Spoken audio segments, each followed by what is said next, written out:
नमस्कार दोस्तों, मैं हूं भीम सिंह चौहान और आप देख रहे हैं आरसी लीगल। बहुत बहुत स्वागत है आपका चैनल में मेरे में। दोस्तों, आज बात करने जा रहा हूं मैं पेंशन योजना 1995 की। दोस्तों, कर्मचारी पेंशन योजना 1995 16 नवंबर 1995 को प्रारंभ हुई और उससे पूर्व कर्मचारी परिवार पेंशन योजना 1971 को समाप्त करते हुए उसके सारे उत्तरदायित्वों को कर्मचारी पेंशन योजना 1995 में समाहित कर दिया गया। दोस्तों, इस योजना के अंतर्गत नियोक्ता द्वारा दिए गए अंशदान का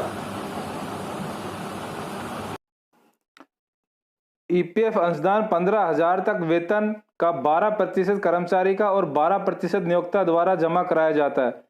नियोक्ता का अंशदान दो भागों में जमा होता है। 3.67% कर्मचारी के खाते में जमा कराया जाता है और 8.33% कर्मचारी पेंशन योजना के अंतर्गत जमा कराया जाता है। अधिकतम पेंशन योग्य वेतन हर महीने 15,000 तक सीमित है। नियोक्ता कर्मचारी के ईपीएस खाते में इस वेतन का 8.33% योगदान देता है।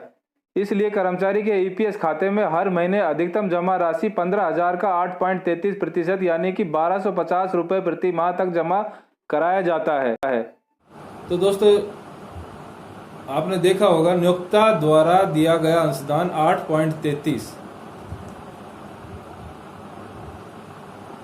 जो कि 15,000 वेतन पर यानी कि 15,000 का 8.33 1,250 रुपये अधिकतम पेंशन योजना के अंतर्गत जाता है। उससे अधिक पेंशन योजना के अंतर्गत नहीं जमा करा जा सकता। यदि आपकी वेतन 15,000 से कम है तो उसका 8.33 जो भी भाग होगा वो प्रति माह आपके पेंशन फंड में जमा होता रहेगा। दोस्तों, यह योजना 58 वर्ष की आयु के लिए रखी गई है। 58 वर्ष की आयु पूरे करने के पश्चात कर्मचारी भविष्य निधि का मेंबर रह सकता है और सर्विस कंटिन्यू कर सकता है, परंतु उसका पेंशन अंशदान जमा होना बंद हो जाएगा। दोस्तों, इस लाभ को प्राप्त करने के लिए कम से कम उसका सेवाकाल 10 वर्ष का पूर्ण होना चाहिए। 10 वर्ष की सर्विस और 58 वर्ष की आयु प्राप्त करने के पश्चात ही कर्मचारी पेंशन पाने का हकदार होगा। इससे पूर्व पेंशन के लिए पात्र नहीं है।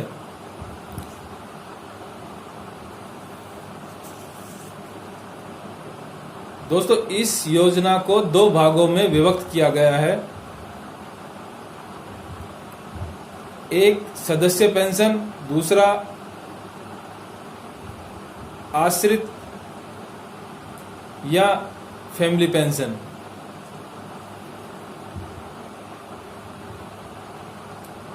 यदि कोई कर्मचारी 10 वर्ष की सेवा पूर्ण कर लेता है और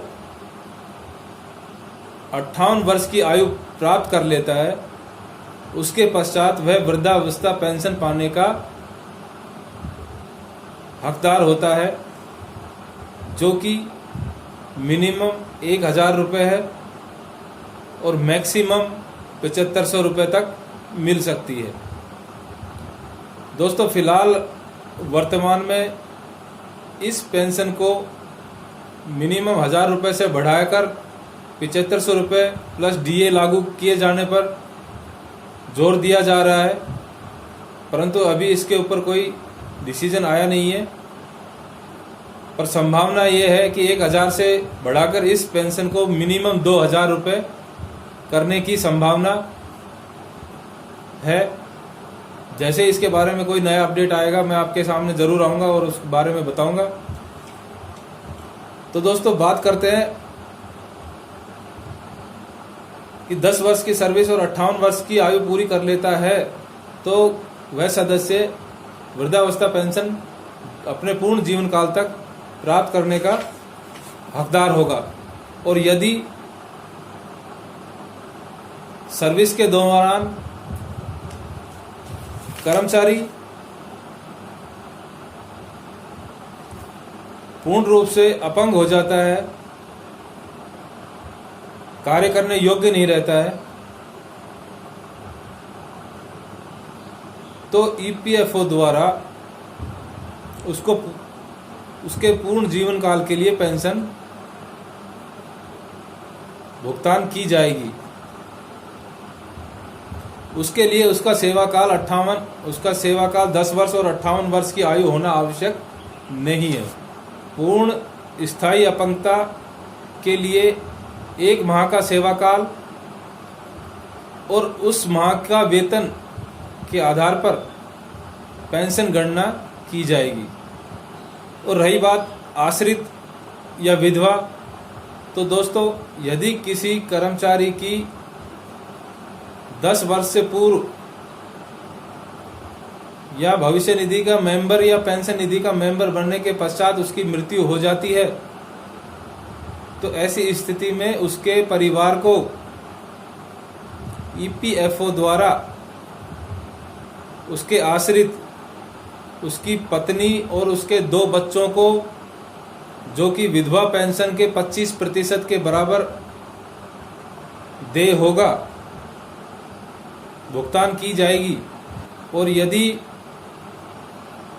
उसका बच्चा पूर्ण अपंग, स्थायी अपंग है, तो उसको संपूर्ण जीवन काल के लिए पेंशन भुगतान किया जाएगा। दोस्तों यहाँ देखने की बात यह है कि यदि किसी व्यक्ति की मृत्यु सेवा काल में हुई है तो उसकी 58 वर्ष पूरा होना और 10 वर्ष की सर्विस पूरी होना मायने नहीं रखता है। और यदि किसी कर्मचारी की मृत्यु 58 वर्ष से पूर्व और सेवा काल के दौरान नहीं हुई है, तो उसकी सर्विस 10 वर्ष पूरी होना अति आवश्यक है। तभी नामित या उसके परिवार वाले आश्रित पेंशन प्राप्त करने के हकदार होंगे, यदि 10 वर्ष की सर्विस पूरी है। दोस्तों एक विकल्प और है, यदि कोई कर्मचारी 58 वर्ष से पूर्व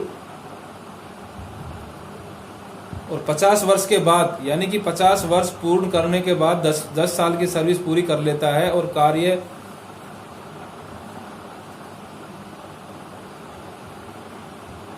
और 50 वर्ष की आयु में पहुंचकर वह पेंशन प्राप्त करना चाहता है, तो वह पेंशन प्राप्त कर सकता है, परंतु प्रति वर्ष 3% की कटौती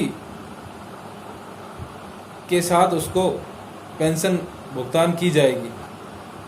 दोस्तों यदि कोई कर्मचारी 10 वर्ष से पूर्व ही नौकरी छोड़ देता है, तो उसके पास एक विकल्प होता है कि वह अपनी पेंशन फॉर्म 10C ऑनलाइन, आजकल तो ऑनलाइन सबमिट होता है, अपने पोर्टल पर ऑनलाइन सबमिट करे और उसका नियोक्ता उसको डिजिटल सिग्नेचर से वेरीफाई कर दे। उसके पश्चात ईपीएफओ द्वारा उसकी पेंशन फंड की राशि उसके अकाउंट में ट्रांसफ़र कर दी जाती है। और यदि कोई कर्मचारी 10 वर्ष की सर्विस पूर्ण कर लेता है और 58 वर्ष से पहले ही जॉब से वंचित हो जाता है या जॉब छोड़ देता है, तो वह फॉर्म 10C अप्लाई कर ईपीएफओ से स्कीम सर्टिफिकेट प्राप्त कर सकता है। उसके पश्चात 58 वर्ष की उम्र पूरी करने के पश्चात उसे पेंशन प्राप्त हो जाएगी। और यदि 58 वर्ष से पूर्व उसकी मृत्यु हो जाती है, तो उसके आश्रितों को पेंशन का भुगतान किया जाएगा। दोस्तों पेंशन स्कीम योजना के अंतर्गत 6 माह से कम पेंशन कर्मचारी निकलवा नहीं सकता। 6 माह से अधिक पेंशन का अंशदान हुआ हो तो कर्मचारी निकलवा सकता है। ईपीएफओ द्वारा 6 माह से कम की सर्विस को पेंशन सर्विस में कंसीडर नहीं किया जाता।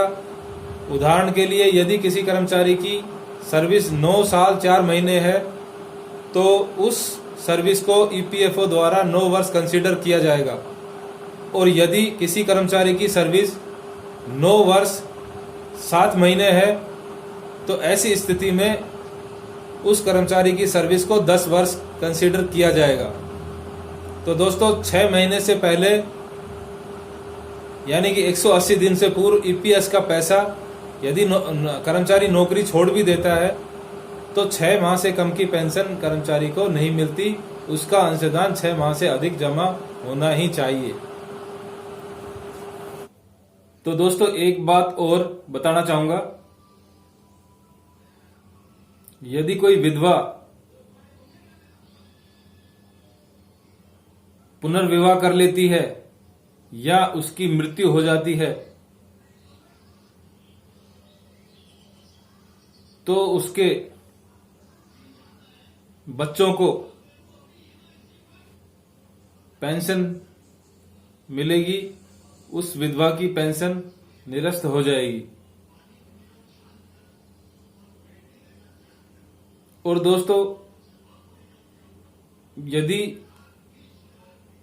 किसी सदस्य के मृत्यु के दौरान शादीशुदा ना होते हुए उसकी पत्नी या बच्चे नहीं है, ऐसी स्थिति में उस सदस्य के माता पिता को जीवन भर पेंशन का लाभ मिलेगा।